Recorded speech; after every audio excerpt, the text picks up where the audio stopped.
Hello viewers, সবাই কেমন আছেন? আশা করি সবাই ভালোই আছেন। আজকে আমি দেখাবো আপনার expert 40 KG digital scale calibration.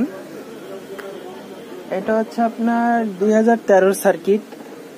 আমরা যারা টেকনিশিয়ান কাজ করি তাদের ভাষায় হচ্ছে আরএফএল এর 2013 সার্কিট। এটা হচ্ছে 1977 সার্কিট। তা আমি দেখাবো এটা ক্যালিব্রেশনের কোডটা। এটা হচ্ছে 2 গ্রামের পালা, আপনি চাইলে 1 গ্রামও করতে পারবেন।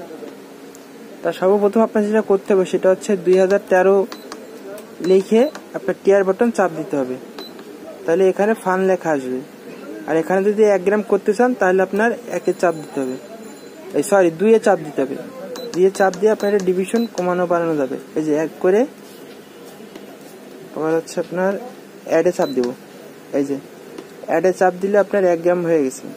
আবার হচ্ছে অ্যাডে চাপ দিই, এখানে আপনার কত কেজি বাটখারাতে ক্যালিব্রেশন করবেন, এটা 5 কেজিতে করা আছে।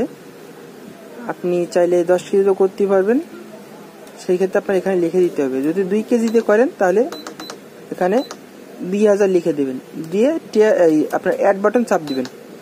দিলে এখানে 2 কেজি লোড চাবে। এই যে লোড, LOAD লোড, এখানে 2 কেজি বাট দেওয়ার পরে আপনি একবার 0 বাটন চাপ দিবেন, তাহলে ক্যালিব্রেশন হয়ে যাবে খুব সহজেই।